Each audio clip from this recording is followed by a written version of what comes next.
Ok, le roi. Le roi du printemps. Oui, allô? Oui, vous avez la parole. Ok. Et merci beaucoup. J'étais en train de dire que on va essayer de parler de notre parti, le RHDP, parce que, comme je le disais tantôt, nous sommes en plein dans le processus électoral. Qui dit processus électoral dit déjà que période d'élection. Mais le processus électoral commence d'abord, les élections du monde commencent d'abord par le processus électoral. Le processus électoral a déjà démarré avec la révision de la liste électorale. Mais ce que j'ai pu remarquer cette fois-ci, c'est que les années antérieures, nous avons eu une opposition qui était vraiment préoccupée par le boycott des élections pour des raisons qui leur étaient en tout cas propres. Mais quand je regarde depuis un certain temps, je crois que cette opposition en a tiré assez de leçons de la politique de la chaise vide. Et je l'ai mentionné avant que le direct ne se coupe, puisque nous, étant au RDR à l'époque, vous savez que quand Laurent Gbagbo a pris le pouvoir par césarienne, d'après lui-même ses propres thèmes, les premières législatives, la candidature du président Alassane Ouattara avait été rejetée. Et donc, suite à cela, le parti avait décidé de ne pas participer à ces élections. Mais effectivement, on n'a pas participé à ces élections, mais nous avons vu ce que ça nous a coûté. Et nous avons payé cash les erreurs de la politique de la chaise vide. Mais après, on a tiré des leçons de cette situation et nous avons décidé de participer à toutes ces élections-là. Mais quand vous regardez aussi notre opposition, depuis 2010, ça a été la même chose. En 2020, ils avaient décidé de boycotter les élections par tous les moyens. Et nous avons vu ce que ça nous a coûté en Côte d'Ivoire. Et donc, après, on nous a parlé d'une réconciliation. Aujourd'hui, l'opposition est rentrée en Côte d'Ivoire et ils sont impliqués dans le processus électoral. Et ça veut dire que chacun accorde de l'importance à ces élections à venir. Et donc, quand vous regardez, vous allez comprendre que cette opposition que nous voyons aujourd'hui ne s'est jamais impliquée dans une révision électorale. Mais aujourd'hui, regardez, toute l'opposition est sur le terrain en train de galvaniser ses militants à l'effet d'aller se faire enrôler. Mais quand l'opposition, aujourd'hui, qui semble être sur le terrain aussi avec le RHDP, dit à ses militants, sympathisants, d'aller se faire enrôler, ça veut dire que ces élections-là, en tout cas, seront jouées et ces élections ne seront pas, en tout cas, comme une partie. En tout cas, ces élections ne seront pas aisées. Donc, chacun est conscient de l'enjeu qui l'attend. Donc, les différents partis politiques et même le RHDP sont à pied d'œuvre de choisir des candidats pour aller se faire représenter. Et donc, nous, à notre compte, le parti fait la même chose. À l'opposition, c'est aussi la même chose. Et l'opposition, en tout cas, veut gagner les législatives et, je dis encore, les municipales dans beaucoup de zones. Donc, ça veut dire quoi? Ils ne vont pas choisir des candidats qui vont aller les faire perdre. Donc, ils vont mettre tout en œuvre pour choisir des candidats qui vont quand même leur donner la victoire. Mais à notre niveau, on va parler du choix des candidats de notre parti, le RHDP. Des candidats de façon officielle, je crois que 3 candidats ont été déjà choisis de façon officielle. Je dis bien de façon officielle où la direction, en tout cas, s'est prononcée. La direction s'est prononcée et je crois que la direction aussi est partie à la présentation de ces candidats. Si j'ai en tout cas bonne mémoire. Je vais parler d'abord de la commune de Yopougon, où à l'époque nous avons eu la mairie et les premières législatives, en tout cas, on a réussi à les gagner. Mais après, tout a changé. Quand vous regardez sur le terrain, tout a changé. Donc il y a eu une nouvelle configuration. Donc le président Alassane Ouattara, qui est le président du parti, en tout cas a vu juste et il s'est conformé aussi à la nouvelle configuration au niveau de Yopougon. Donc le choix a été porté sur Adama Victogo. Et je crois que ce choix a eu l'assentiment de la quasi-totalité des militants. Et donc, aujourd'hui, qu'est-ce qui se passe?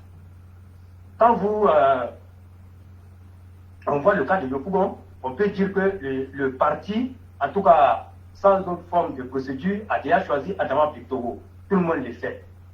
Et quand on finit là-bas, on va dans la commune de Cocody.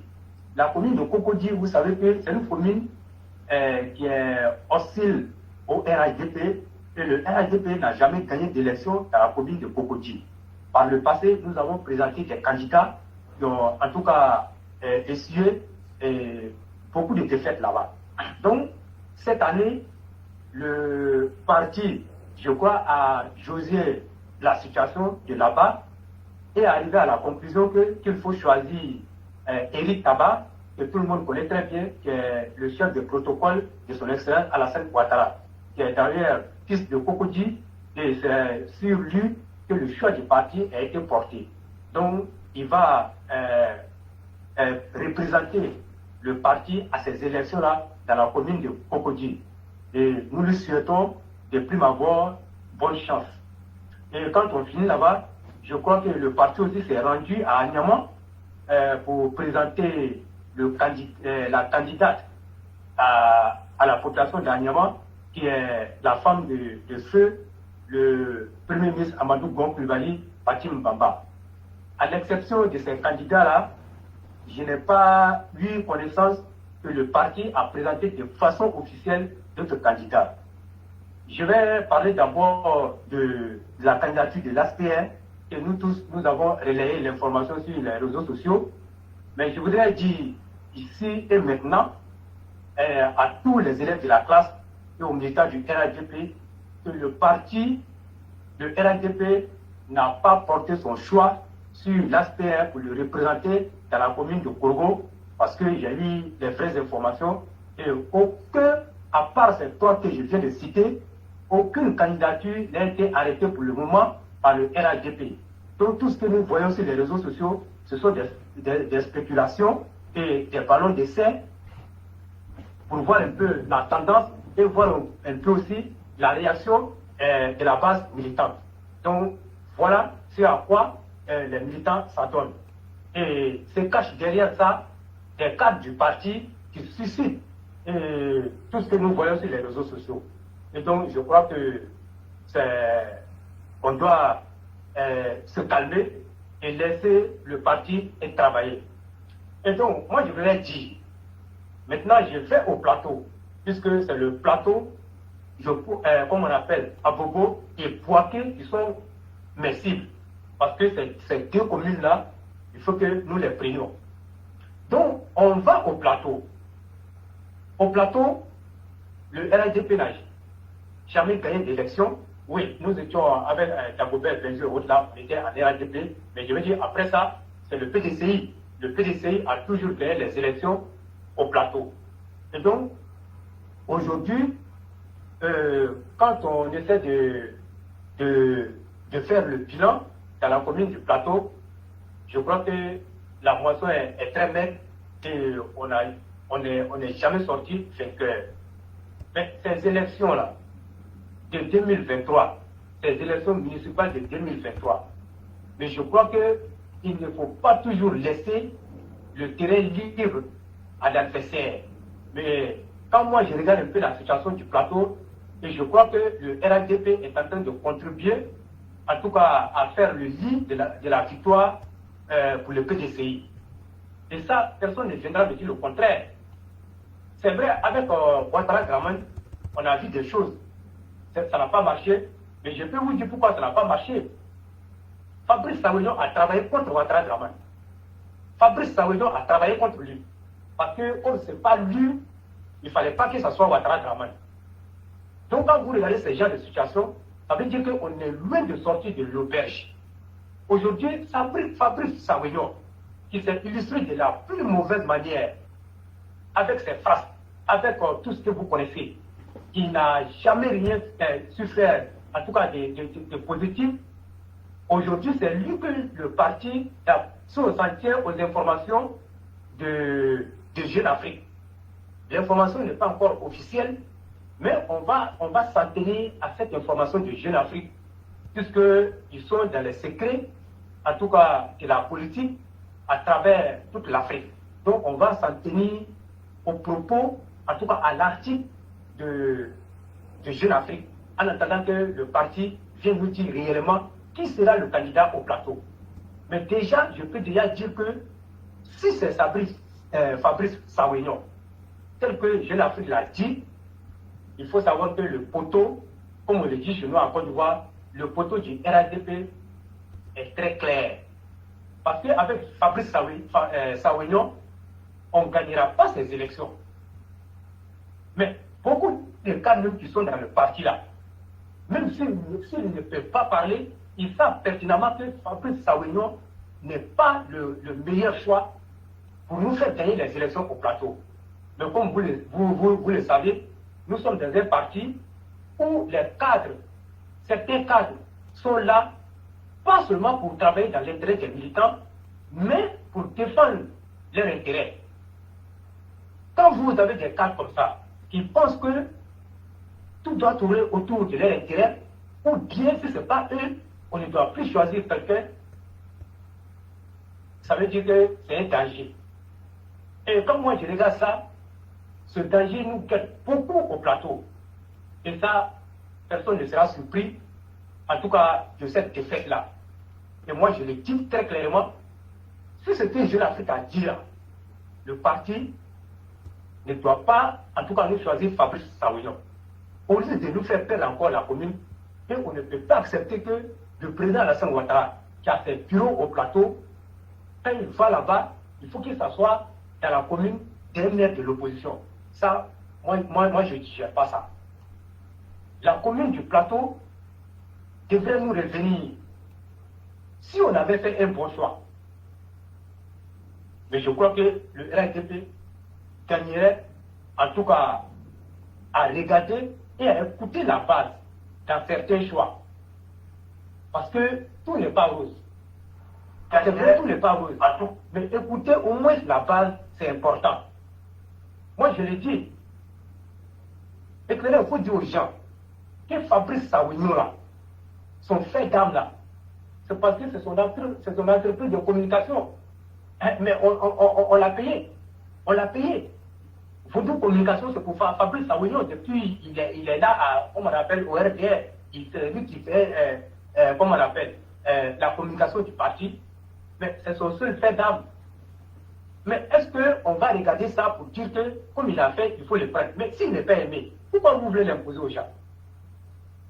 Arrêtez de l'imposer aux gens. Si vous continuez à le faire, le parti va perdre encore au plateau. Donc ça, il faut que ça soit clair. Les choix des candidatures ne sauraient être imposés aux militants. Mais moi, je vois des militants qui disent qu'il faut qu'on parte aux primaires.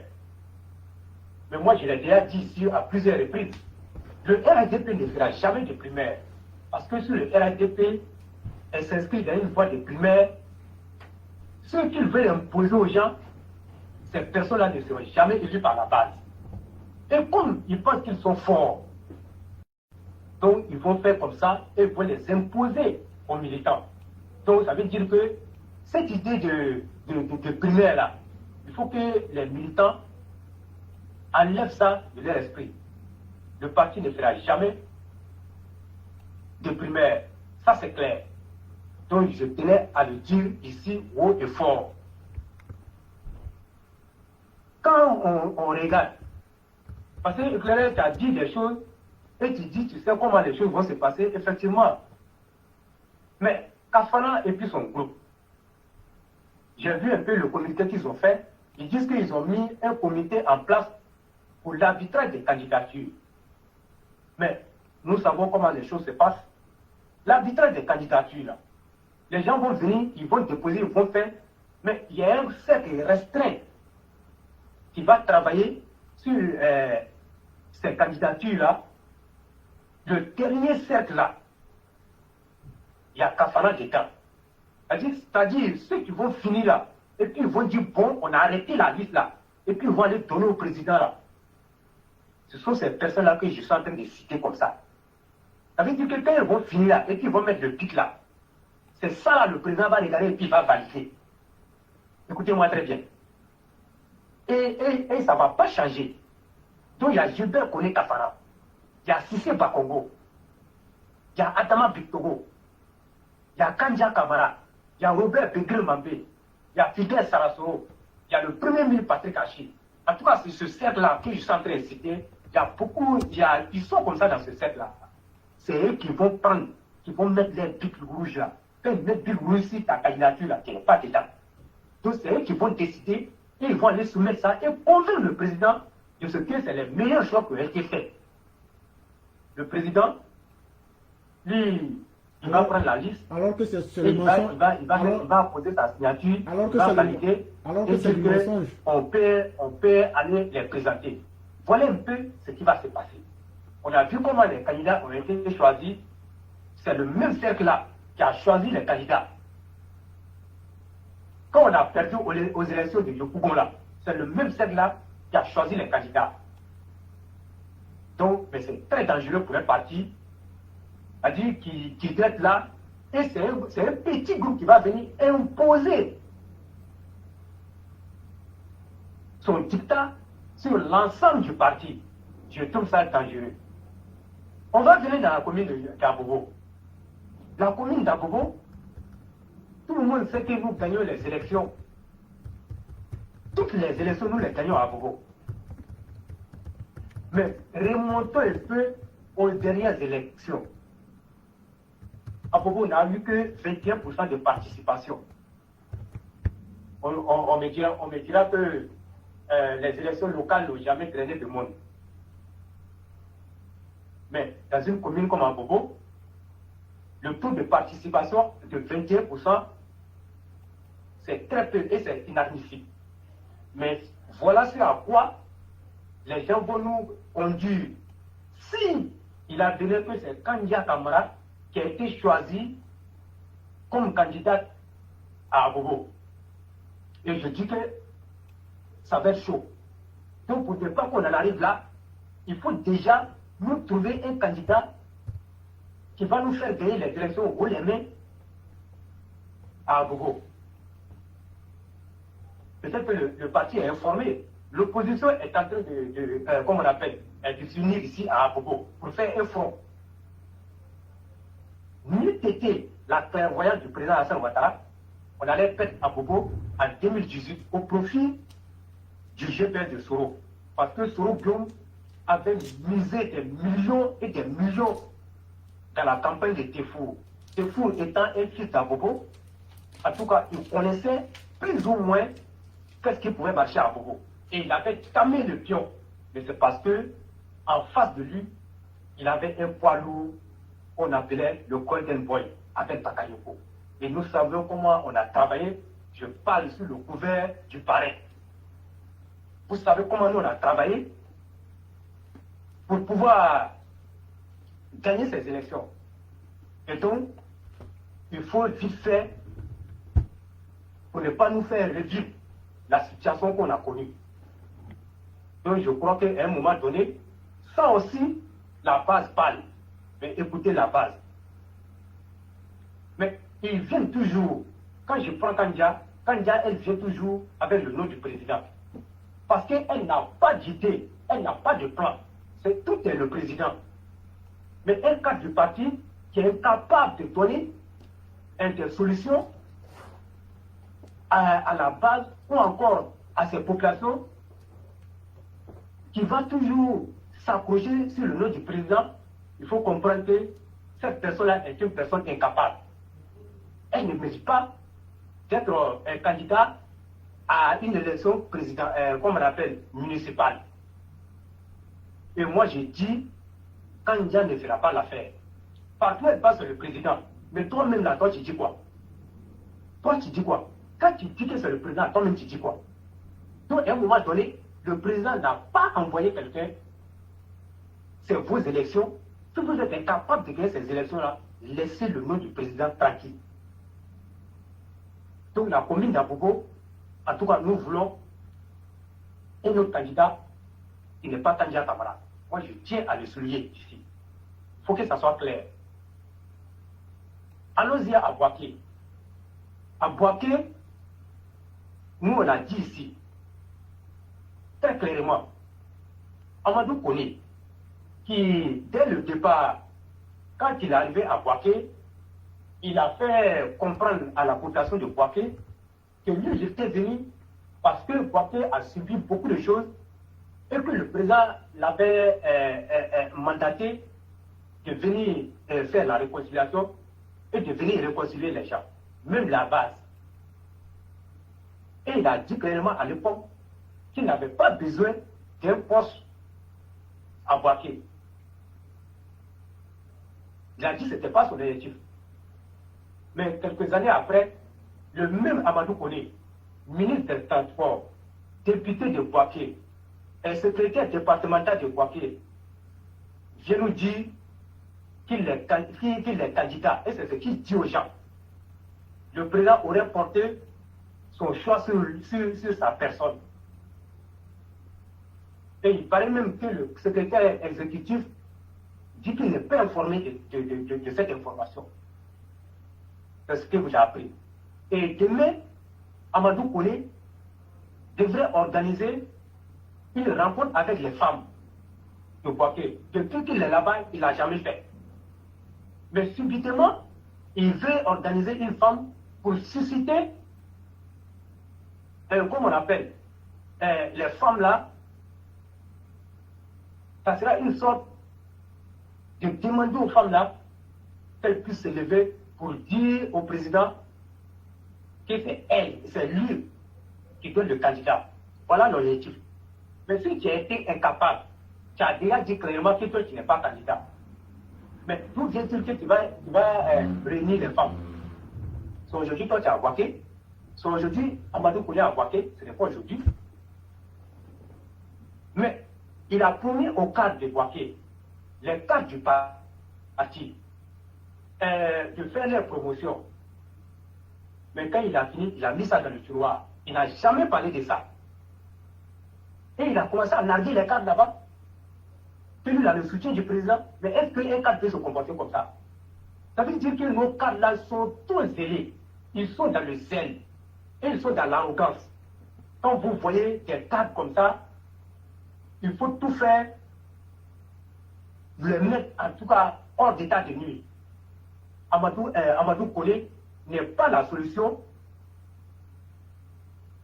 à Boaké. Parce que déjà ce qu'il fait, ce n'est pas normal. Et vous voyez dans, comment on appelle, au niveau de la municipalité, on a des agents qui sont là, qui posent des actions, des opérateurs économiques du parti, qui sont là, qui posent des actions et qui donnent des bourses d'études aux militants, qui vont en tout cas fréquenter dans les écoles. Mais Amadou Kone a fait quoi? Aujourd'hui, les militants sont remontés contre lui. Prenez le cas de la SOTA. La SOTA est partie à Boaké. C'est le ministre des Transports. C'est quel dossier d'un militant qu'Amadou Kone va prendre pour aller là-bas et puis ce militant-là sera refusé. Mais Amadou Koné n'a jamais fait. Les militants ont pris les dossiers, d'autres sont allés réclamer les dossiers. Mais pourquoi ils se comportent comme ça? Ils se comportent comme ça. Pourquoi ils se comportent comme ça? Tu n'as pas trouvé du travail aux militants à qui tu as promis. Encore, tu n'as pas pu faire la promotion des cadres. Et tu veux qu'on te soutienne dans ça et qu'on te prend pour te bombarder comme candidat. Mais si toi tu es élu là, mais tout le monde est mort là-bas. Tout le monde est mort à Boaké. Donc moi je lui dis clairement, Amadou Koné, il faut que les gens arrêtent. Amadou Koné ne peut pas être le candidat du RADP à Boaké. Boaké est une ville stratégique. Il y a des personnes qui sont là. Et moi je lui dis, il n'est pas aimé. Hein. Si on doit soutenir quelqu'un là, c'est lui que j'ai soutenu, c'est mon parent. Moi je vous dis ça clairement.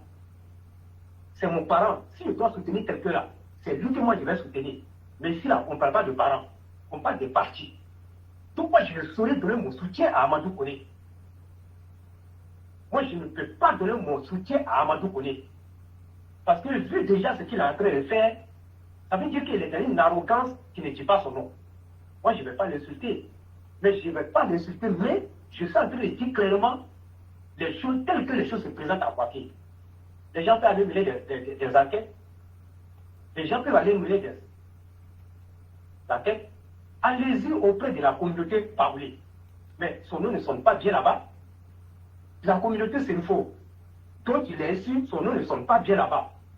Mais est-ce que lui, là, il peut nous faire gagner?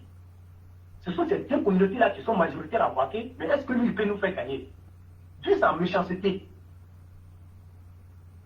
Donc Amadou Koné doit nous arrêter ça.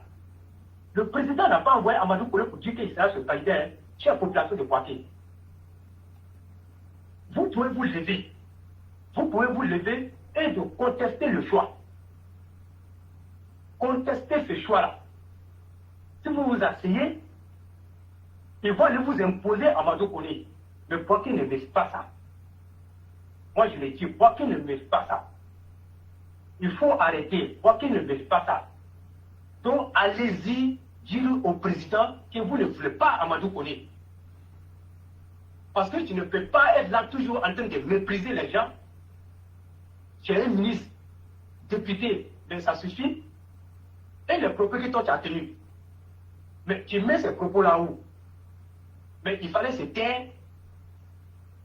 Quand tu n'as rien fait là, ne viens pas imposer et ne viens pas distraire les gens. Moi je le dis honnêtement, Amadou Koné là, ça apporte de popularité là, ce n'est pas ça à Boaké. Si le président veut qu'on perde Boaké, il n'a qu'à nous choisir Amadou Koné, il n'a qu'à aller imposer Amadou Koné. Donc ça, on ne va pas accepter.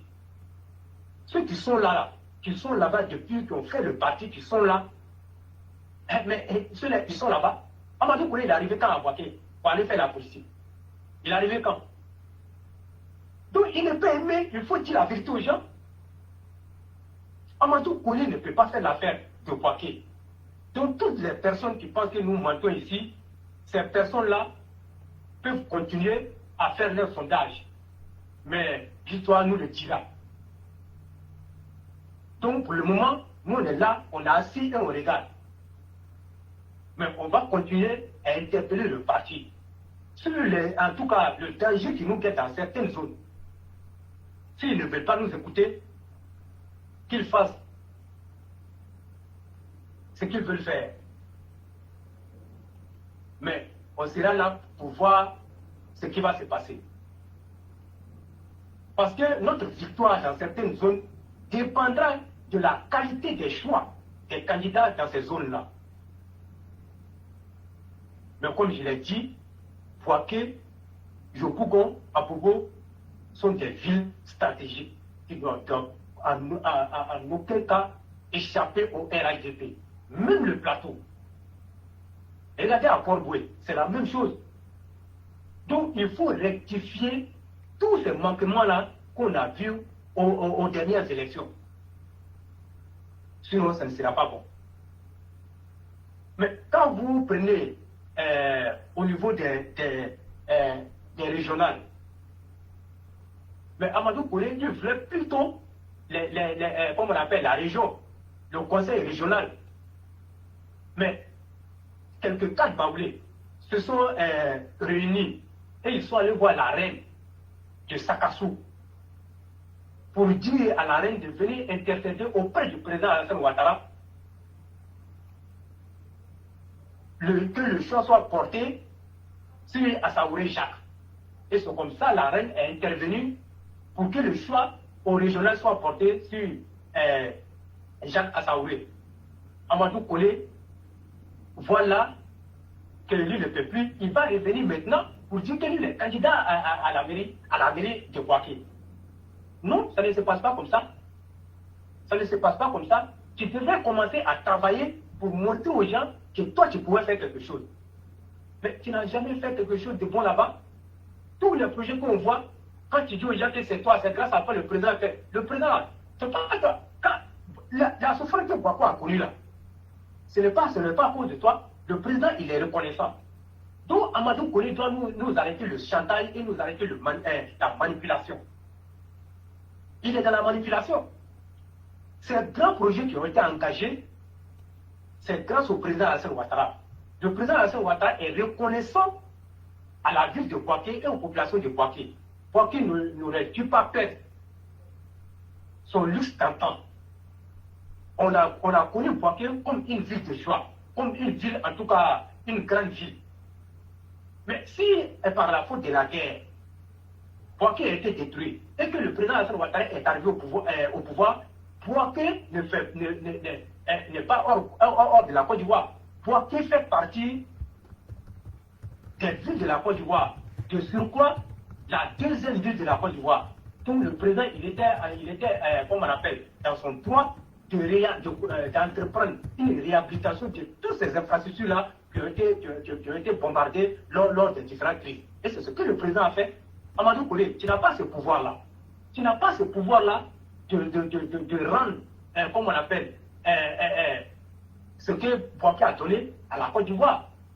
Donc ce n'est pas de ton fait, c'est le président Alassane Ouattara qui a engagé ces projets-là. C'est vrai, il n'est pas sur le terrain, il a mis des gens, comme d'ailleurs dans plusieurs régions, ce n'est pas propre à Bouaké.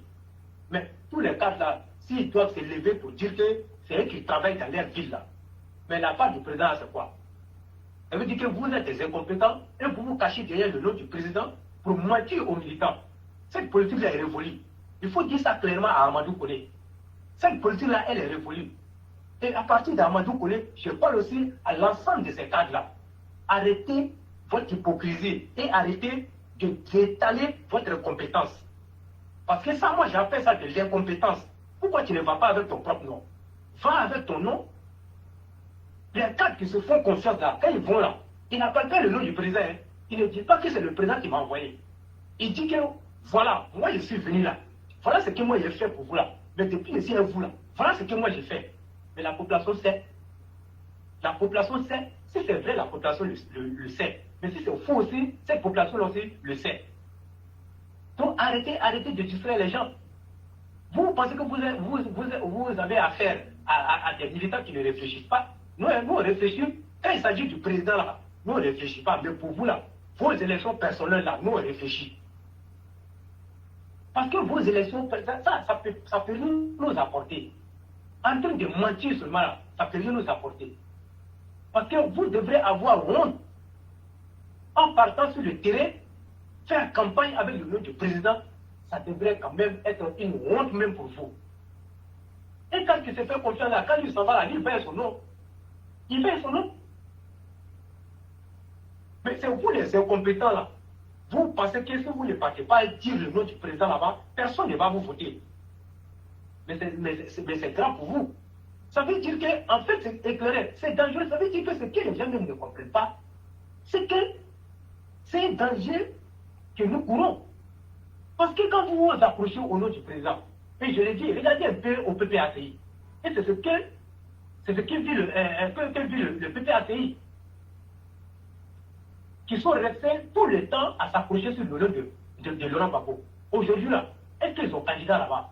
Malgré, comme on appelle, l'état de santé de Laurent Gbagbo, ils disent que c'est Laurent Gbagbo qui est leur candidat, parce qu'ils ont passé tout leur temps à blaguer les gens, à instrumentaliser les gens avec le nom de Laurent Gbagbo. Et c'est ce qui risque de nous arriver au RATP. Parce que c'est pas incompétent qui refuse de se former auprès du président et qui s'approche, comme on appelle, à son nom. Mais ça va se faire. Quand le président ne sera plus là, vous allez vous accrocher sur le nom de qui? Mais c'est là qu'il faut vous réveiller.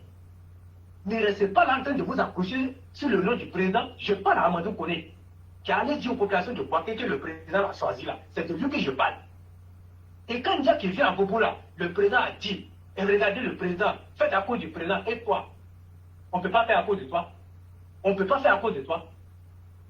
Et quand il va aller dire dans une région, faites à cause du président là, et Claire avait dit que ce cadre-là même n'a rien fait dans la région. Sinon, quand tu as fait quelque chose là, tu ne vas pas aller le nom du président, tu ne vas pas dire que elle fait à cause du président.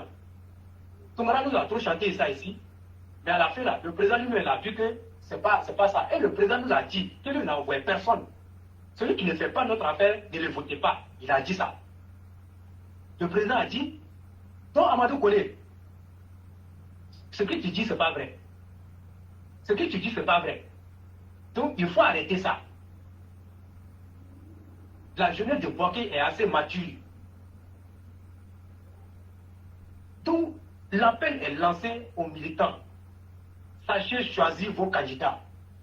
Sachez choisir ceux qui vont vous diriger. Ne laissez pas un Amadou Koné qui s'approche sur le nom du président. Ne laissez pas un candidat Kamara qui va s'approcher sur le nom du président. Ne laissez pas un Fabrice Sawénion, un anti-valeur. Le RHDP là, c'est un parti de valeurs, c'est le parti du président Félix Houphouët-Boigny. Mais qui connaît Houphouët-Boigny, c'est que ce parti doit être un parti sérieux et qui doit être un parti qui va choisir des candidats dignes de son nom. Mais on ne peut pas aller choisir Fabrice Sawénion, celui qui accepte que les gens viennent faire la prostitution sur sa chaîne de télévision en train d'abrutir nos enfants. Mais on ne peut pas les choisir parce qu'il faut choisir des hommes de valeur, des hommes qui sont conscients, en tout cas, de la dignité humaine. Il faut les choisir. Mais un Fabrice Sawénion, quand vous les choisissez là, vous allez vous attendre à quel résultat? Et vous le savez très bien, ce n'est pas à nous de vous le dire, vous le savez très bien. Mais éclairé, en toute honnêteté, la population de Boaké a trop souffert pour qu'on vienne nous imposer Amadou Koné. Si vous avez quelque chose à ajouter. Non, pratiquement c'est la même chose. Je ne vais pas abuser en répétant.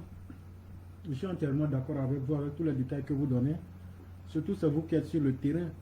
Et quand on se réfère à ce que vous dites et à la réalité qu'on voit, je crois que c'est assez triste qu'on ne puisse pas permettre aux différentes bases de pouvoir donner leur avis.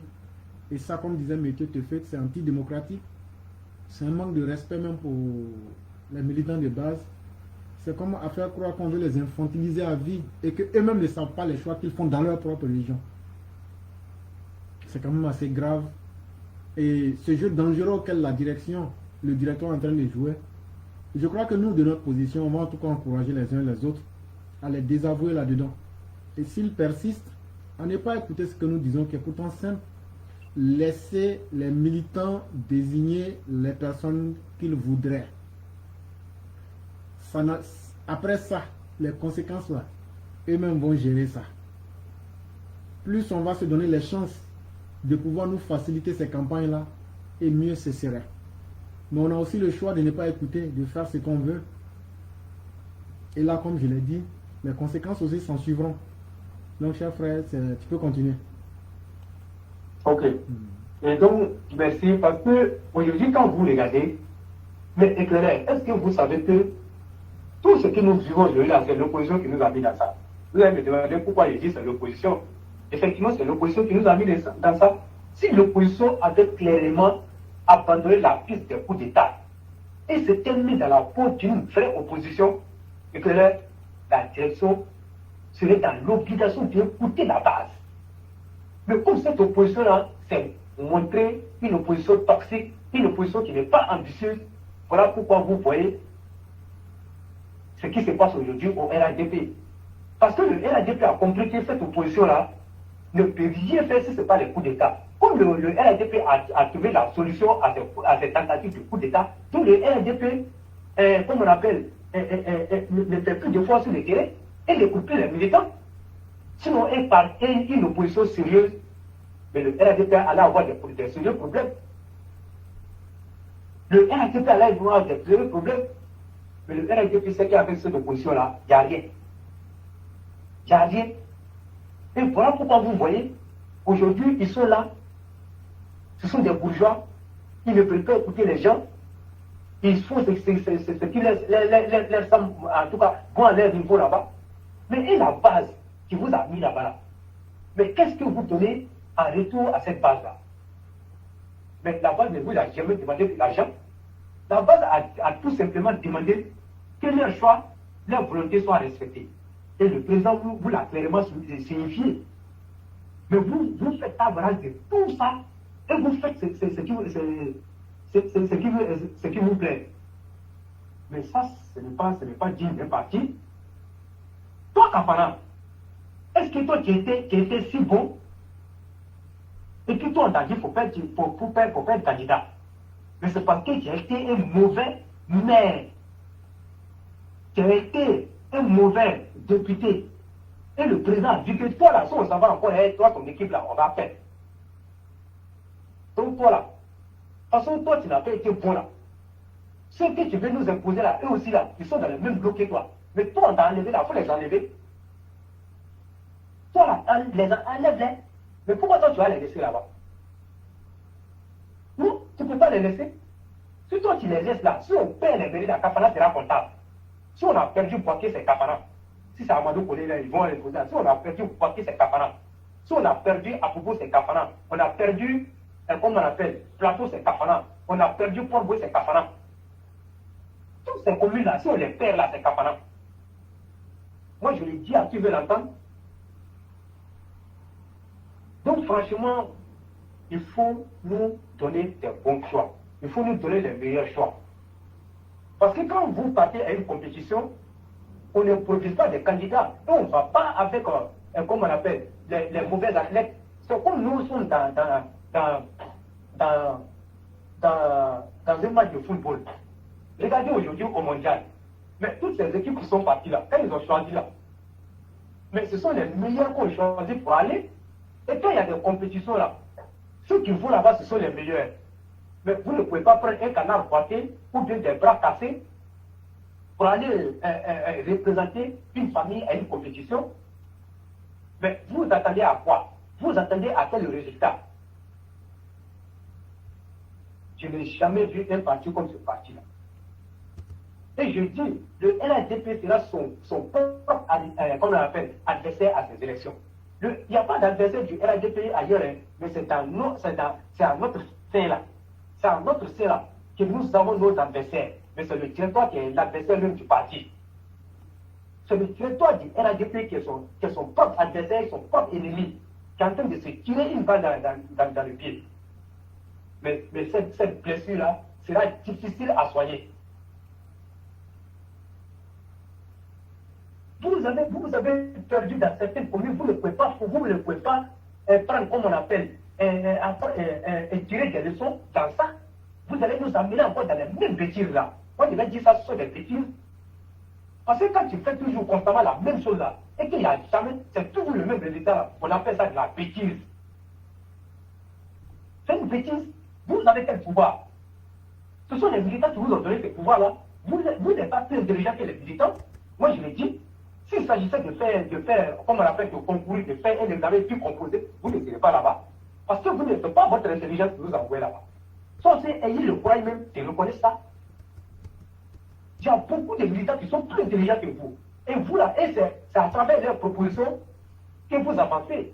Parce que quand ça choque sur vous là-bas, vous rabattez sur ces mêmes militants-là qui veulent vous faire des bonnes propositions. C'est ça vous prenez pour aller chercher vos noms sur le président là-bas. Nous on connaît.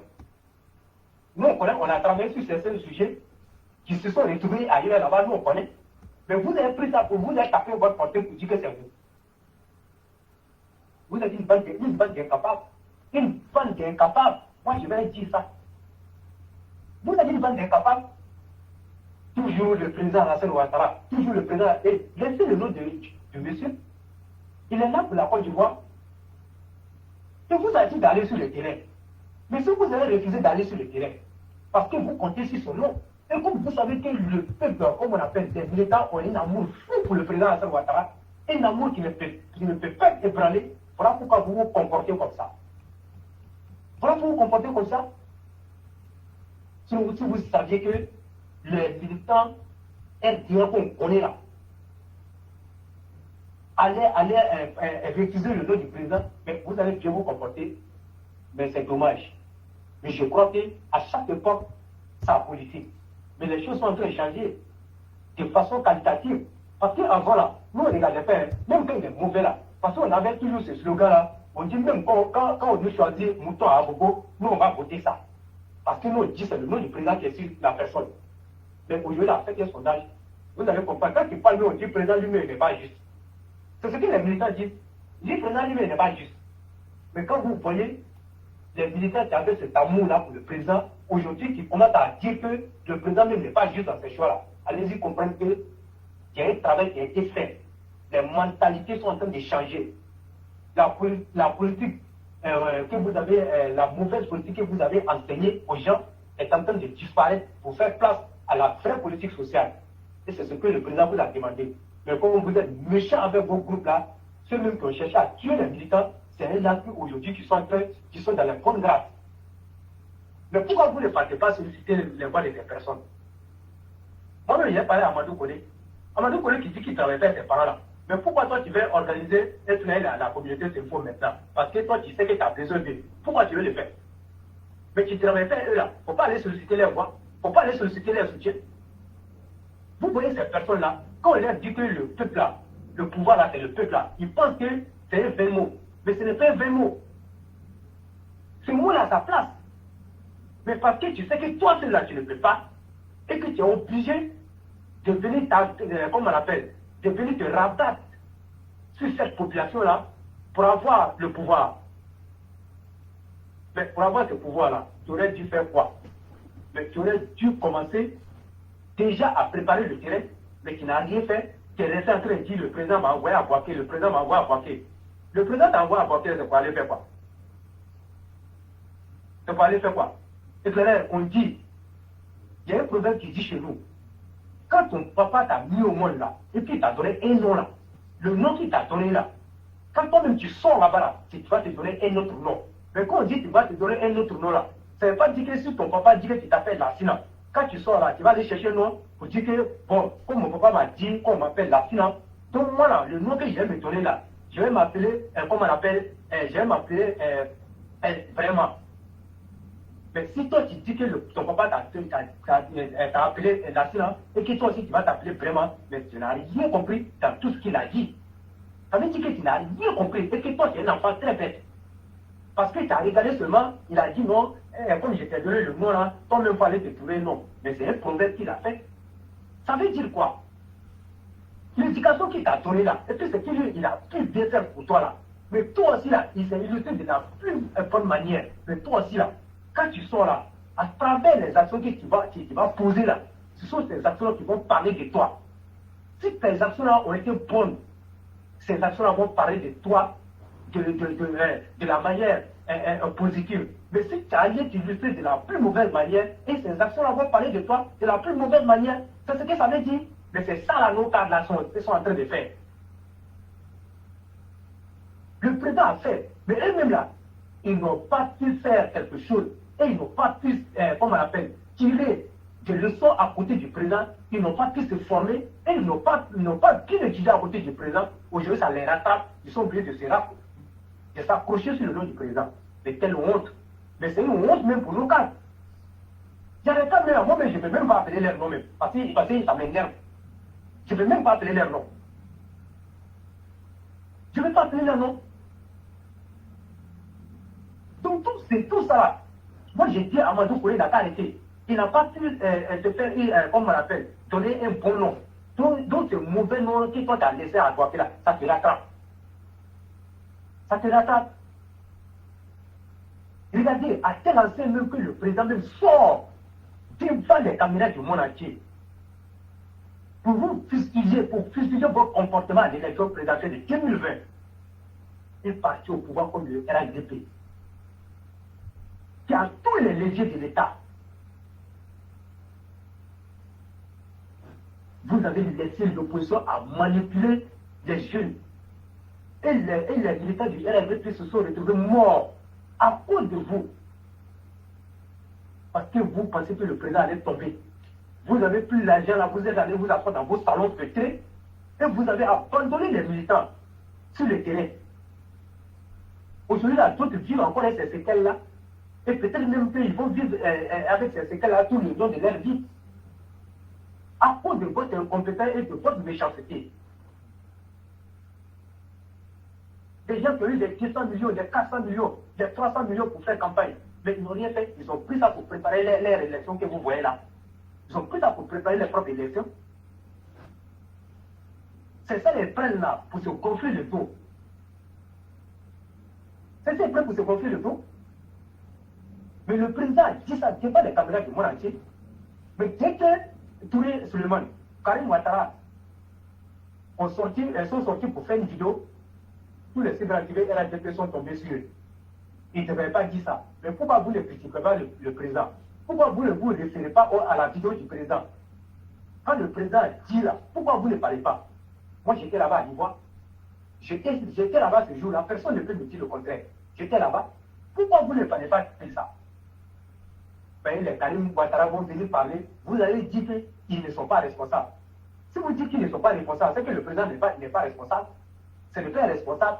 Parce que c'est leur patron. Leur patron a dit.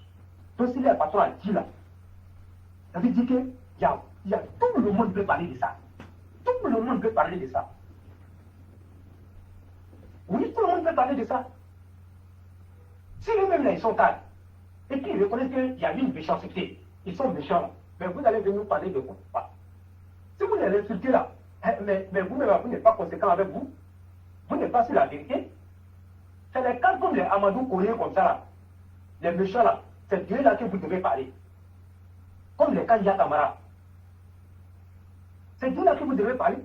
Tous ces cas de méchants là, c'est Dieu qu'on parle. Donc arrêtez d'infantiliser les militants du RADP. Arrêtez ça. Donc je crois que le processus est déjà lancé, mais nous on attend le dernier mot de la direction pour pouvoir nous orienter quoi. Moi je le dis. Sinon jusqu'à présent, aucune candidature, à l'exception des 3 que j'ai cités, aucune candidature n'a été arrêtée. Voilà, aucune candidature n'a été arrêtée. L'aspect n'a pas été choisi à Congo. Je le dis et je le répète. L'information, on a dit l'information sur les réseaux sociaux, moi-même j'en fais partie, mais aux dernières informations, l'aspect n'a pas été choisi à Congo. Je le dis et je le confirme. Voilà, aucune candidature, à part Anyama, Kokodji et Yopougon, aucune candidature n'a été choisie. Je parle des municipales. Maintenant, au régional, je crois que Assaouré Jean, pour lui, son choix, il est confirmé. Mais à part ça, là, moi, je ne vois pas une candidature qui a été confirmée et validée par les directoires. Donc, les gens sont dans leur bulle, ils sont en train d'essayer leurs ballons. Une fois qu'ils vont voir que, en tout cas, la tendance est vraiment favorable à eux, vous allez voir qu'ils vont prendre ça et puis ils vont copier, voir les dire au président, on a fait la chose, c'est la base même qui a dit ça. La base n'a rien dit. Donc, je vais finir pour dire que l'opération a été repoussée de 10 jours. Donc, les gens ont encore la possibilité d'aller se faire inscrire sur la liste électorale. Et nous voulons que le maximum de militants RADP s'inscrivent sur la liste électorale afin de nous garantir, en tout cas, de bons résultats à ces élections municipales de 2023. Parce que, comme je l'ai dit, ces élections-là ne seront pas, en tout cas, des élections de promenade. Chaque état-major, chaque chapelle politique est en train de travailler véritablement pour avoir des mairies. Vous savez qu'un parti politique ne dit que, en tout cas, s'il a beaucoup d'élus. Et aujourd'hui, vous prenez le RDP, elle a la première force politique, mais l'opposition s'est retrouvée, le PDC, le PPACI, PTS, et en tout cas, ils feront coalition contre les candidats du RDP dans certaines zones. Mais la tâche ne sera pas aisée. Donc il faut déjà préparer ces élections-là avec des bons candidats. Et vraiment, moi j'encourage la direction du parti et nous demandons à la direction de vraiment voir la souffrance des militants et d'écouter la base et de nous choisir des candidats qui vont nous faire gagner et qui vont apporter de la joie dans le cœur des militants et sympathisants du RHDP. On ne peut pas être au pouvoir et chaque fois les militants vont toujours se lever pour parler. Ça veut dire qu'il y a quelque chose qui ne va pas et que vous ne jouez pas votre rôle. Et ça, on ne va pas accepter et nous serons là pour vous interpeller. Ce n'est pas que nous vous détestons. Loin de ça. Quand tu détestes une personne là, mais tu n'oses même pas parler dans ses affaires, tu le laisses aller en bouche là-bas, il se mélange juste là-bas. Mais quand tu viens parler dans les affaires de quelqu'un, ça veut dire ça prouve même l'amour même que toi tu as pour la personne là. Sinon, on n'est pas amoureux de vous. Nous, on ne va jamais, comme on appelle, dénoncer ce qui n'est pas bon. Mais en même temps, quand on dénonce, on vous fait des propositions. Voilà notre rôle ici sur la plateforme. Nous, on n'est pas là pour parler parce que nous, on a envie de parler. Nous, on n'a jamais fait ça.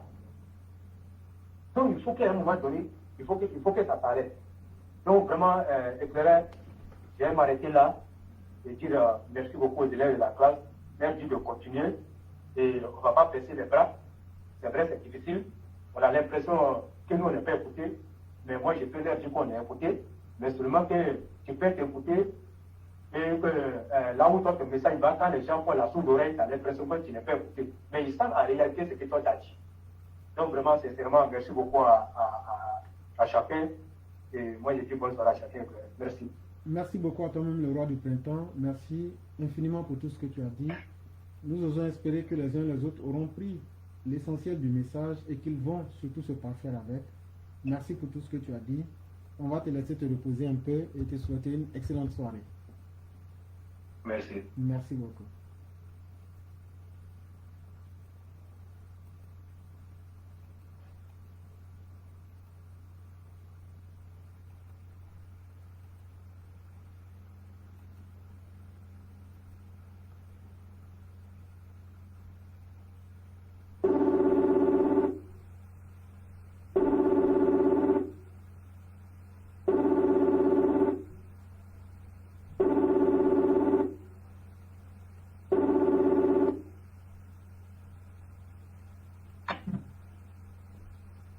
Allô? Bonsoir, le Sundiata le conquérant. Oui, bonsoir, cher frère Clara Fauvérité. Comment allez-vous? Je vais très bien chez vous. Ça va très bien. Et le week-end, j'espère que ça commence bien. Oui, le week-end commence très bien. Dieu merci. Que Dieu nous préserve en santé. Donc, Amin Arabi. et donc, vous avez la parole. Alors, je vous remercie de me donner la parole. Ce soir, il y a un seul point à l'ordre du jour. Le sujet, il concerne l'enrôlement des nouveaux majeurs. Alors, il faut dire que normalement, c'est ce samedi que devait prendre fin l'enrôlement des nouveaux majeurs dans le cadre des élections à venir. Et nous avons constaté qu'il y a eu un communiqué de la CEI, Commission électorale indépendante, se basant sur un décret présidentiel pour prolonger l'enrôlement des nouveaux majeurs de 10 jours supplémentaires. Alors, qu'est-ce qui a pu bien entraîner cette prolongation de 10 jours? Nous avons déjà eu à le préciser ici. Il faut remarquer que depuis pratiquement plusieurs années, en tout cas les nouveaux majeurs, c'est-à-dire les citoyens qui ont entre l'âge, on va dire de 18 pour aller à 30 ans, ils ne s'activent pas pour la chose politique. En général, nous avons l'habitude d'appeler ces nouveaux majeurs génération coupée décalée. Entendez par là une génération de jeunes qui ont suivi la tendance des Didier et autres. Qu'est-ce qui a été donné de constater?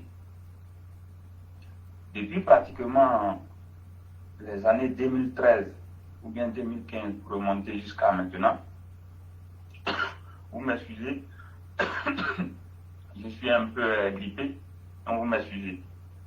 Alors, depuis pratiquement les années 2013, on va dire 2015 pour remonter jusqu'à cette année, on peut constater que en tout cas les nouveaux majeurs ne s'attirent plus pour la chose politique en tant que telle.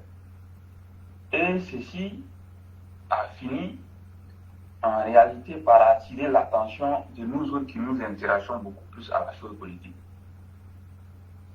Alors, qu'est-ce qui a pu bien faire que depuis un temps, ces jeunes ne s'intéressent plus à la politique? On va dire, les raisons sont partagées. Hein? Les raisons sont partagées. Vous allez voir, d'une part, depuis, on va dire, cette génération de Didier, les jeunes aujourd'hui, ils s'adonnent beaucoup plus à une tendance qui est connue. Hein. Il y a ça d'abord. Et encore, en plus de cela, les jeunes aujourd'hui, beaucoup plus se concentrent sur leur gagne-pain. Il y a cela. Donc, vous allez vous rendre compte qu'aujourd'hui, ce n'est vraiment plus évident, comme hier, de trouver un jeune pour faire du bénévolat. Vous n'allez plus trouver ça. Dans les années 1960 pour remonter jusqu'à 1990-95, on pouvait voir que des jeunes pouvaient se lever comme ça pour travailler de façon volontaire sans rien attendre en retour.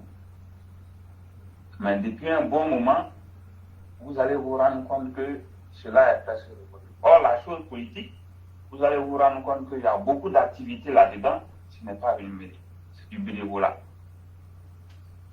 Donc aujourd'hui, il y a cet aspect-là qui fait que les jeunes gens voulant à tout prix monnayer leur service, vous n'allez même plus les gagner même pour une simple réunion. Ce n'est plus évident de gagner aujourd'hui un jeune pour une réunion. Même aujourd'hui, une simple réunion que vous convoquez, une réunion d'association, si vous n'avez pas les transports, vous ne pouvez pas réunir les gens. Si vous n'êtes pas sûr de pouvoir payer leur transport aller-retour, ce n'est pas évident de les avoir. Il y a tous ces aspects-là.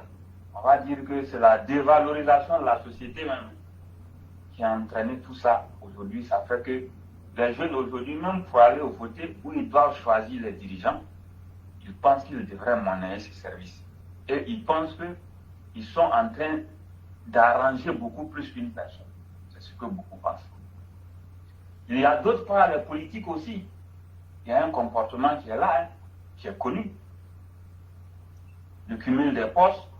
Le fait que quand on voit quelqu'un aujourd'hui qui est au devant de la scène politique, qui est certainement maire, ministre, directeur de société, député, sénateur, ou bien quelqu'un qui a eu un poste grâce à la politique,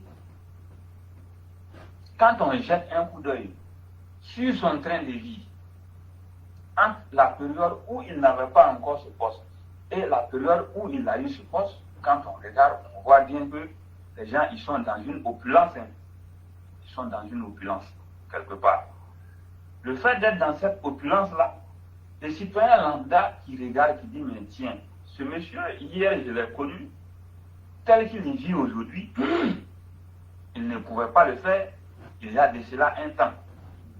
Mais aujourd'hui, s'il le fait, c'est grâce à une activité politique ou bien c'est grâce à la politique.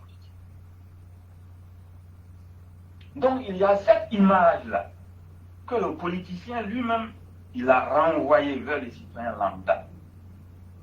Qui fait que, parce qu'il a commencé à faire la politique, il a eu des postes juteux, il a commencé à vivre dans une certaine opulence, les gens se disent, ah, donc, tous les efforts que nous faisons, c'est pour tout simplement hisser quelqu'un au sommet de l'opulence.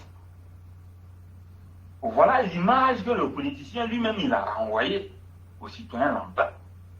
Et qui est la vérité. Personne ne peut nier. Donc la plupart des citoyens lambda, voyant cela, ils se disent quoi?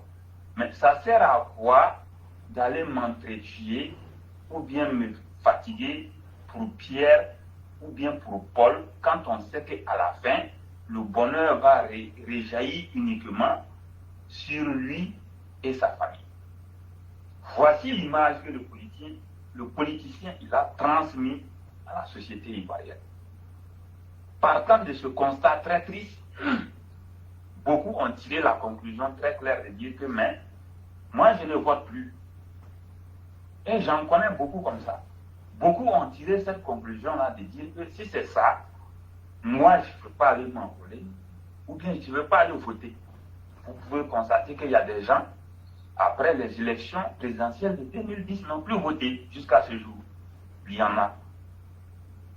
Donc voici la mauvaise image que le politicien a transmise et finalement qui fait que beaucoup de citoyens se sont découragés. Donc aujourd'hui, ce qu'on peut dire, depuis pratiquement un moment donné, nous nous efforçons de faire beaucoup de choses. Il faut dire que le président de la République, il fait de son mieux. Il fait de son mieux. Quelques rares cadres font de leur mieux. Mais d'une manière générale, est-ce que les cadres, les ministres, les députés, les maires, les directeurs généraux de société, d'une manière générale, est-ce que eux essayent de se mettre réellement au service des citoyens qui votent contre eux? La question, elle reste posée. Donc, voici pourquoi nous sommes de ces citoyens qui pensent que il faut mettre véritablement la gestion politique au service du citoyen en résolvant ces problèmes. Le président de la République, il a compris cela. Il fait de son mieux et nous le remercions. Mais est-ce que dans l'ensemble, la majorité des cadres RHDP et la majorité des cadres qui ont eu des promotions dans l'administration publique, est-ce qu'ils regardent dans cette direction? Nous ne le pensons pas. Donc c'est ce qui fait qu'aujourd'hui, nous nous retrouvons à cette situation où les nouveaux majeurs refusent de s'en. 10 jours supplémentaires sont donnés. Nous allons apprécier sur le terrain. Il faut que les cadres, les élus locaux, ils descendent auprès du bas peuple. Il faut qu'ils aillent à la rencontre du bas peuple pour vraiment prôner un autre message. Sinon, si les choses en restent là, nous ne pensons pas que le résultat attendu là, il va arriver. Donc voilà ce que je voudrais dire. Si vous avez quelque chose à ajouter, je vous écoute.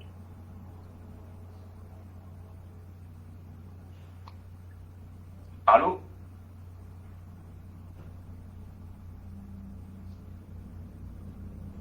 Allô? Éclaireur? Oui, bonsoir le conquérant.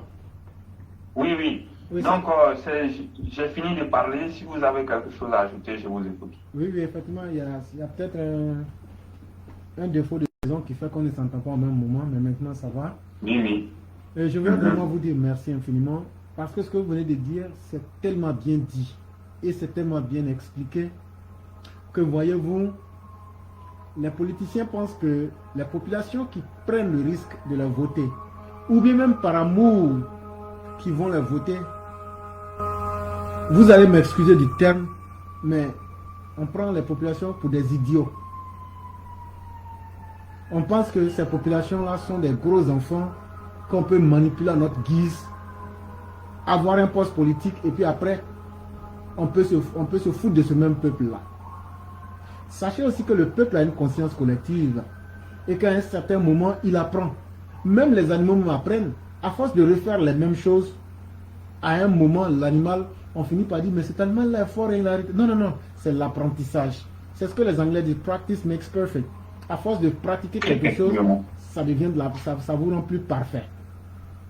À force de se jouer des populations, les politiciens ont fini par faire comprendre à nos populations qu'un homme politique, c'est vraiment l'opposé de tout ce qui est bonne moralité. Un homme politique, c'est quelqu'un qui vient se jouer des populations et chercher son intérêt et après s'en aller. Mais si on s'arrêtait là, c'était encore mieux. Comme toute chose dans la vie apporte des conséquences, les populations se disent aujourd'hui, nous on n'a plus envie de nous mélanger avec ces gens-là. En réalité, ils ne font que le bonheur de leur petite famille et nous on s'en fout. Est-ce que la population a raison ou est-ce qu'elles n'ont pas raison? C'est à chacun de voir. Deuxième chose, nous sommes dans un pays où, à chaque élection, on fait des morts.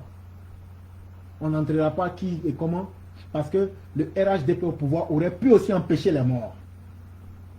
Mais si le RHDP ne l'a pas fait et qu'il y a eu des morts, soit le RHDP est faible en tant que pouvoir politique en place, ou bien l'opposition qui a commis ces morts-là a bénéficié de la complicité du laxisme même du régime en place. Et donc c'est pourquoi je ne vais pas rentrer pour spéculer dans ce dossier-là. Mais en tout cas, on a compris pour une fois en Côte d'Ivoire que depuis Belle Lurette, chaque fois qu'il y a élection, il y a des morts d'hommes.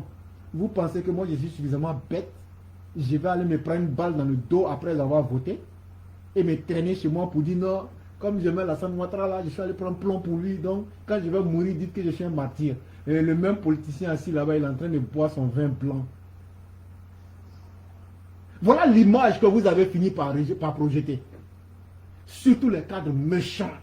Quand le président sort pour vous dire, mais et les faramineux sommes qu'on vous a remis pour aller dans les régions au contact des populations. Ah non, président, on a eu peur, maintenant on a volé l'argent là. On a mis ça dans nos comptes. Nous, on est trop malins. Le peuple là, il ne mérite pas bonheur. Pourquoi nous, on va prendre l'argent que tu nous as donné, de donner ça aux populations? Pourquoi nous, on va prendre pour aller leur donner des animaux comme ça? Les populations ivoiriennes, des animaux comme ça. Pourquoi nous, on va leur donner l'argent là? Donc, on a mis l'argent là sur nous. Maintenant, attends, ce que tu veux faire là, il faut faire. Président Ouattara, ce que tu veux faire là, il faut faire. Nous, on a pris ton argent là. Ce que tu as dit là, on n'a pas fait. On n'a pas donné. Il y a eu violence partout en Côte d'Ivoire. Ils ont tué tes militants. Mais nous, on est là. Si tu veux là, il faut choisir de nouveaux amis. En tout cas, nous, on a déjà pris l'argent. Voilà le message implicite que les gens lancent au président de la République. Donc, la population s'assoit et dit, donc, en fait là, si je suis allé voter et que je suis encore vivant là, donc ça veut dire que j'ai eu la chance. Je pourrais me faire couper la tête comme Toussaint. Je pouvais me faire éventrer, comme on l'a vu quelque part à Ara. Je pouvais me faire assassiner. Et puis, je n'aurais rien eu comme le vieux Bamba Dabou. Et il n'y avait rien à voir. Et les populations se disent, mais finalement, est-ce que pour quelqu'un d'autre, je mérite de donner ma vie pour quelqu'un d'autre? Je ne crois pas que la chose la plus chère, c'est la vie. Et les populations finissent par enregistrer que, vraiment, politique, c'est pas aller mourir pour quelqu'un. Mais ça ne s'arrête pas là. On va un peu plus loin. Quand on regarde comment l'opposition manipule la jeunesse pour retomber dans les tracas, dans les difficultés, dans les bévues du passé, pour essayer de manipuler cette jeunesse-là pour l'offrir à la mort, comment on peut concevoir qu'un parti qui est au pouvoir comme le RHDP, ses partisans sont les plus misérables aujourd'hui. Même à l'opposition, on était encore plus, je dirais encore, plus galvanisé et même à l'aise. Parce que qui vit d'espoir, vit au moins de quelque chose. Ah, on se disait, si nous prenions le pouvoir, on sera cette marque d'exception positive. Mais aujourd'hui, regardez la distance qui est entre le RHDP et les militants même. Il y a un cadre de la République, le ministre de la Communication, qui a traité les militants du RHDP de foyers minables ou de ménages minables. Parce que moi, je le dis clairement, c'est de nous qu'il parlait. Et on n'a pas aimé ça. Monsieur le ministre de la Communication, ceux qui critiquent les faits réels sur lesquels la population doit parler, c'est nous. Les ménages minables dont vous avez parlé, là, nous, on s'est senti. Parce qu'on a le courage d'évoquer les vraies questions. Mais l'argent qui a été volé, là, c'est l'argent des Ivoiriens.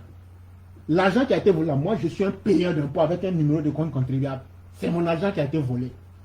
Donc, si je suis un ménage minable, là, redonnez-moi mon argent. Redonnez-moi mon argent d'impôt. Là, moi-même, je vais accepter d'être un ménage minable. C'est mon argent qui vous paye.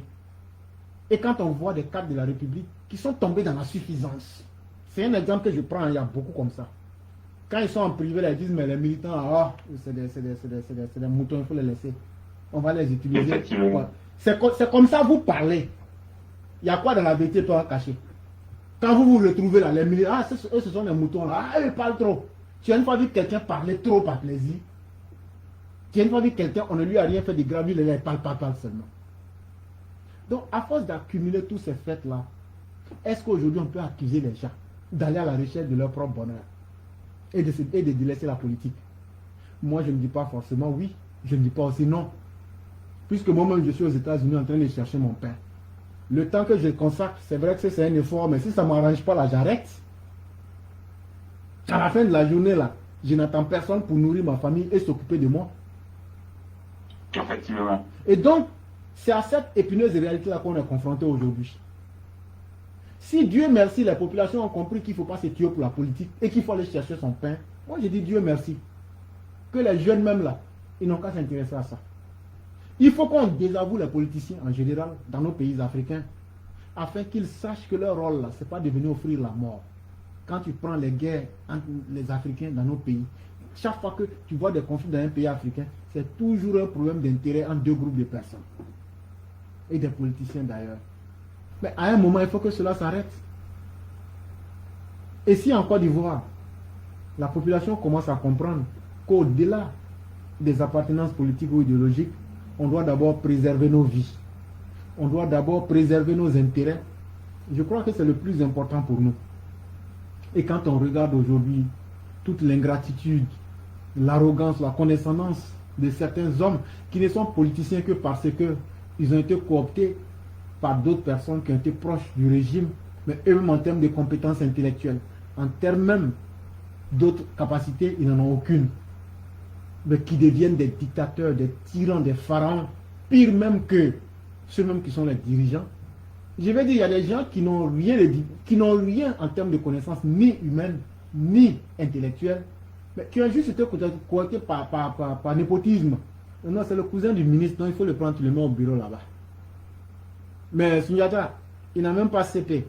Mais ce qu'il va montrer là, lui, il agit dans le vide, en fait. Tout ce qui lui vient par la tête là, les idées du village là, et puis les idées, comment sa famille est gérée là, c'est ça lui prend pour aller gérer le ministère. Donc il agit dans le vide. Il pense que tout le monde est vide comme lui. Et donc, comme lui-même il est vide, il doit traiter tout le monde de façon vile là, sans importance. Et ça fait qu'on a raté d'énormes opportunités, comme ce que le ministre du Commerce vient de nous faire perdre. Comment le président peut mobiliser le cabinet, comme disait l'enquête de Saïd Penda, le cabinet de Tony Blair, ils ont mobilisé de très grands investisseurs. Mais à cause de l'arrogance, de la suffisance de ce ministre-là, des choses qui ont été annoncées des semaines, voire des mois avant, il s'est traîné en retard parce que lui, il est trop important. Quand Dieu devait créer la terre, là, c'est lui qui a signé l'autorisation pour donner à Dieu, il faut créer. Sinon, si tu fais ça avant moi, on ne reconnaît pas.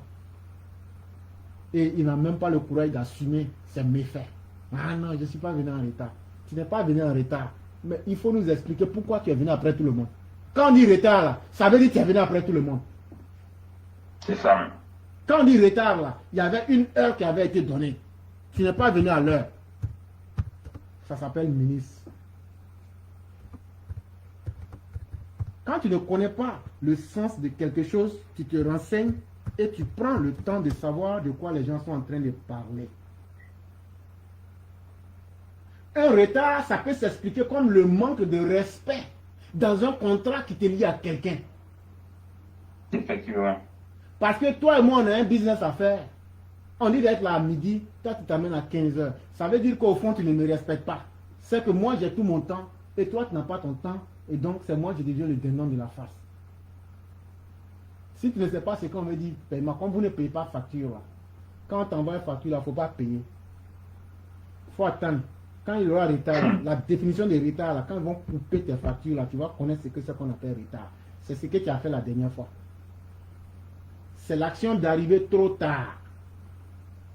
De faire quelque chose plus tard qu'il ne le faudrait. On n'a pas dit que tu n'as pas été là-bas. Mais tu n'es pas venu à l'heure qu'il fallait. C'est de cela qu'on est en train de te parler. Peut-être que si on parle comme ça maintenant, tu vas bien comprendre. Avec ça, tu veux qu'on te respecte. Toi, je parle du ministre du Commerce, tu veux qu'on te respecte. Quelle image tu donnes à tes collaborateurs? Ça montre même que tu n'es même pas un bon gestionnaire même.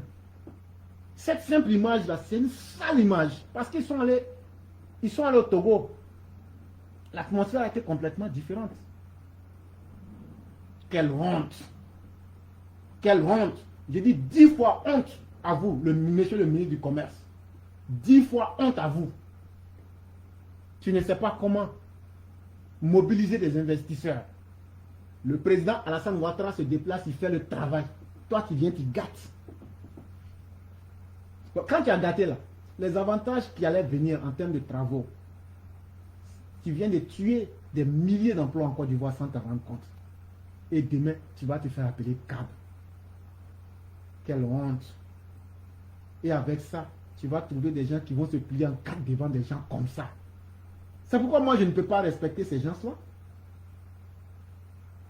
Parce qu'il n'y a aucune valeur qui force au respect.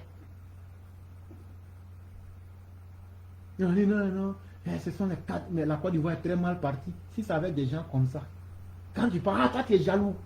Hey, moi je ne peux pas être jaloux de quelqu'un qui est rentré dans la politique pour voler l'argent.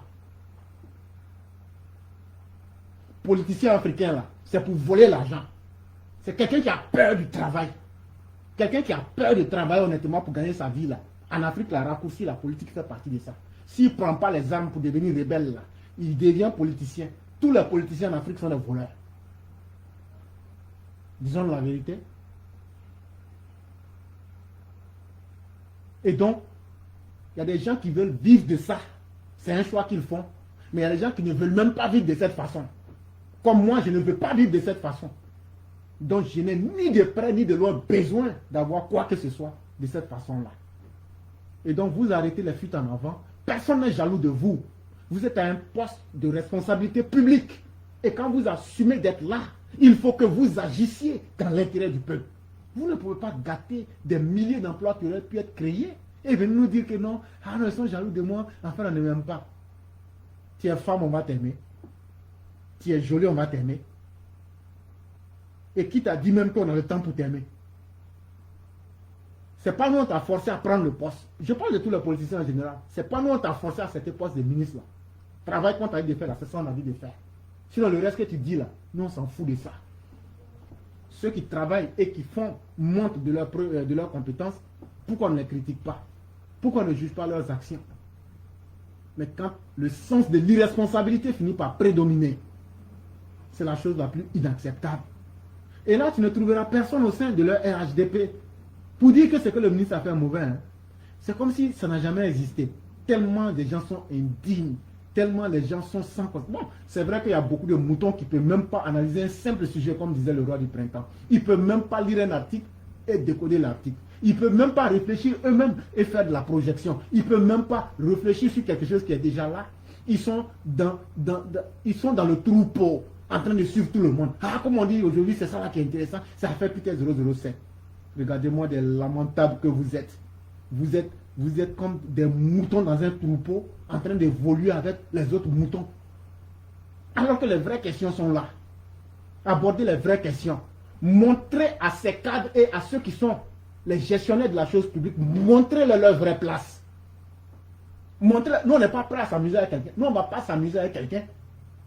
Parce que derrière chacune de vos actions, soit vous arrangez des vies ou vous détruisez des vies. Et dans votre cas en particulier, les politiciens africains et ivoiriens en particulier, vous détruisez suffisamment de vies. Et quand on est dans un pays laxiste, où la justice même n'a de définition que sur le bout des lèvres, réconciliation, il n'aura rien et ça continue. On nous dit, un homme comme ça, tu crois en lui, il va t'enterrer vivant. Je parle du ministre Souleymane Djarassouba, ministre du Commerce, là, c'est de toi que je suis en train de parler.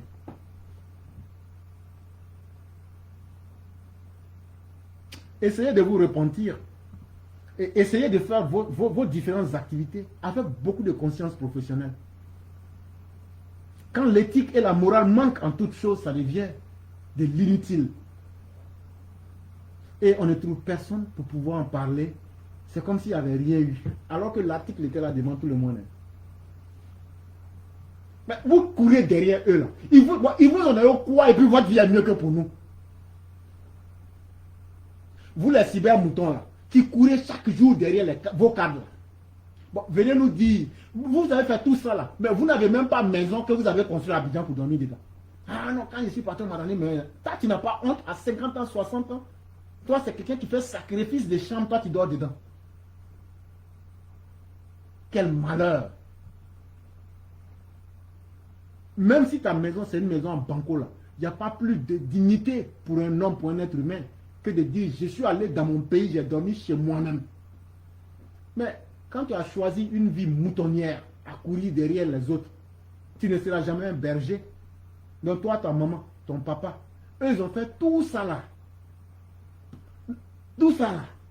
Comme dirait quelqu'un, ils ont gâté leur nuit cadeau.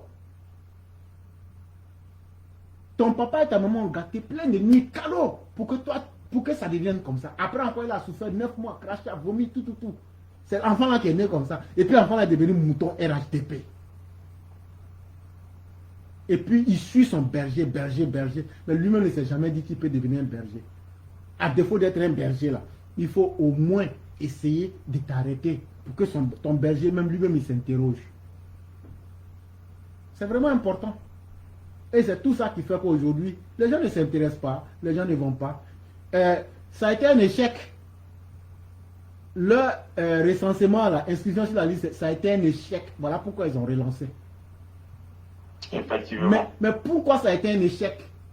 Les vraies raisons, là, c'est ce que Sunyata vient de vous évoquer. Et en partie, je viens encore de donner par des explications. Et ça ne fera que continuer. Même si vous voulez ajouter 100 ans, rien ne va changer. Non, il faut qu'on se dise la vérité. S'ils veulent là, ils peuvent encore faire l'expérience. Ils n'ont qu'à ajouter 100 ans. Rien ne changera. En fait, le peuple vous vomit. Que ce soit ceux qui sont au pouvoir, à part Alassane Ouattara là. Tout ce qu'on est en train de faire là, le jour qu'on dit Alassane Ouattara n'est plus là, c'est là que vous allez connaître votre vrai poids. Effectivement. Et moi, je vous le dis, moi, il n'y a rien qui me condamne à être avec quelqu'un. Parce que je n'ai de lien avec personne qui m'oblige à dire que tu es obligé de rester avec telle personne. Ou même parce que tu as un devoir vis-à-vis. Je ne suis redevable à personne. Pour commencer, ce que je fais là, c'est carrément du bénévolat. Pour conscientiser nos populations, pour ouvrir leurs yeux. Et nous le disons, toi population, toi le jeune qui est au grain, toi la femme qui va en marché, toi l'enseignant, tu t'en vas voter parce que c'est ton parent. Mais ton parent, est-ce qu'il va faire ton bonheur? Toi tu es là, tu dis, les politiciens, on ne peut rien faire contre eux. Tu peux faire quelque chose. Si on t'envoie un candidat, toi-même tu sais qu'il ne fait pas ton choix là. Tu as le choix de ne pas aller voter. Ou bien tu vas là, tu votes celui qui est opposé à lui. Même si c'est un candidat RHDP, il ne faut pas le voter, il faut voter opposition. Il faut qu'un malheur arrive au RHDP pour que le RHDP se ressaisisse. Et moi, je prie Dieu pour que ce malheur-là arrive. Ça, je le dis clairement. Parce que l'état d'inconscience que ces cadres ont créé autour du président, il faut qu'une catastrophe leur arrive. Et là, quand ils vont eux-mêmes maintenant être en face de ce bilan-là, ils ne pourront plus mentir au président. Quand ils vont perdre lamentablement plein d'élections, comme les élections qui vont venir là. Là, puisqu'il ne peut plus cacher là, le président même va savoir que, donc en fait là, il y avait beaucoup de mensonges. Hein. Parce que jusque-là, le mensonge, quand il est bien habillé là, il ressemble toujours à la vérité. Mais le jour où le vrai et l'ivraie seront séparés, viendra certainement un jour. C'est ce que j'allais ajouter. Vraiment, merci beaucoup. Comme on l'a dit, la vérité rougit les yeux, mais ne les casse pas. Effectivement. Vraiment, merci beaucoup. Merci beaucoup d'avoir ajouté tout ceci. En tout cas, quand ils vont écouter, ils vont comprendre qu'il y a un vrai garçon qui a parlé. En tout cas. À cause de merci beaucoup. Merci beaucoup. Ils ont démotivé les militants, mais ce n'est pas par magie qu'on va motiver les militants aussi. Changez votre comportement, c'est tout. Merci beaucoup. C'est bien cela. Oui. Et vous passez une très excellente soirée. Et très certainement, je vais couper cette partie après pour la mettre. Pour qu'ils puissent l'entendre. Parce qu'ils vont, ah non, c'était long, on n'a pas écouté. Vous allez écouter. On va couper, mais peut-être que c'est 30 minutes, 10 minutes. Vous allez entendre.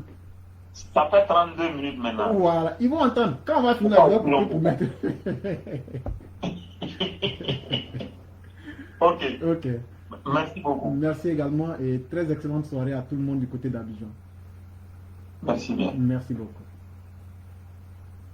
Mesdames et messieurs, nous allons résolument finir l'émission avec la toute dernière personne. qui est le cyclone. Celui-là même qui fait peur et qui fait trembler. Cyclone puissance 2600. C'est lui qui va s'annoncer dans la place. Je lui dis déjà merci pour sa patience, surtout sa résilience aussi. Et merci à tous ceux qui sont encore à cette heure tardive avec nous au direct de ce soir.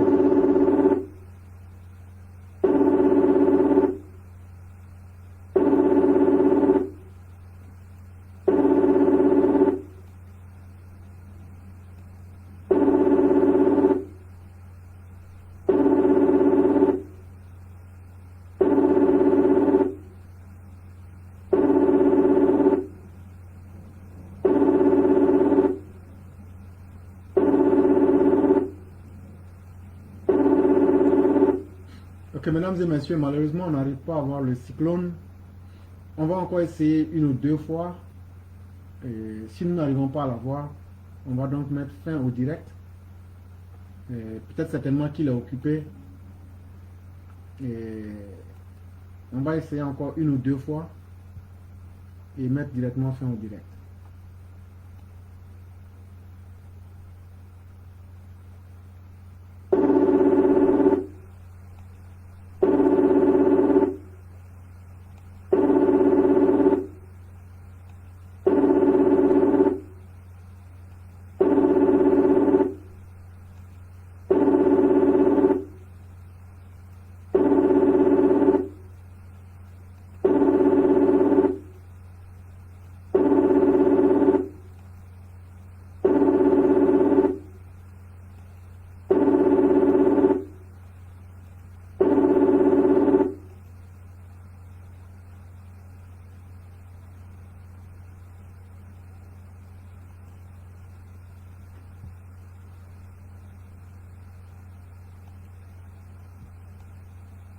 Ok, mesdames et messieurs, nous allons essayer définitivement pour une dernière fois et on va faire la conclusion après.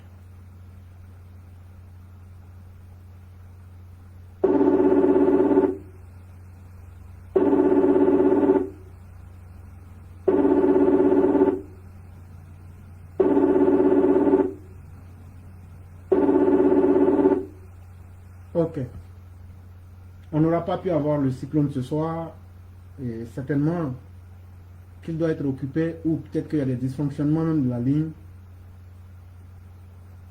Déjà, il y a notre frère Kaltoum qui nous disait effectivement la démotivation est grande sur le terrain. Et il y a M. Tanguy Katies qui dit à quoi sert une motivation pour des gens indignes. Et il y a Kaltouma Kamara qui continue pour dire c'est l'incompétence. Et ainsi de suite. Ceux qui sont sur le direct peuvent voir ce qui est écrit. Et donc, on avait essayé de joindre le cyclone, mais nous n'avons pas pu. Je dis merci à tous ceux et toutes celles qui ont partagé le direct, qui ont partagé et assisté à ce direct. Je salue notre frère Kaltouma Kamara.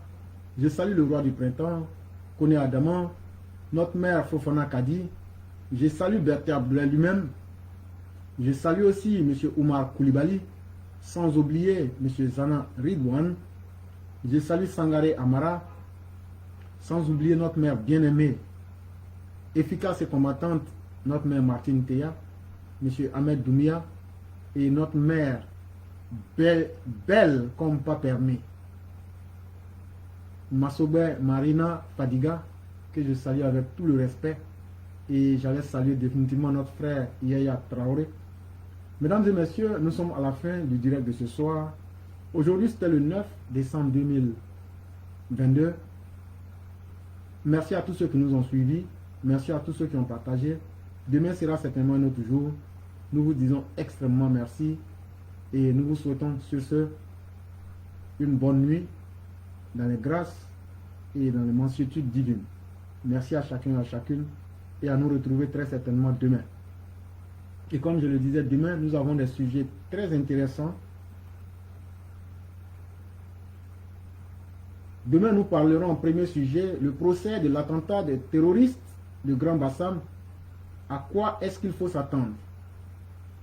Et en deuxième sujet, demain, on parlera des journaux ivoiriens qui disent que c'est plus le sanguinaire, a été reçu par le peuple ivoirien entre guillemets, alors que nous parlons des Ivoiriens, les peuples ivoiriens. Et en troisième lieu, nous allons parler comment seront choisis les candidats au RHDP. En quatrième point, on parlera des déviances morales à la mode publique en Côte d'Ivoire. Et très certainement, nous finirons avec le sujet de notre mère, Madame Blanc. Et je dis merci à tous ceux et toutes celles qui ont aimé et partagé le direct. Que la grâce divine nous couvre. Demain sera un autre jour. Merci à chacun et à chacune.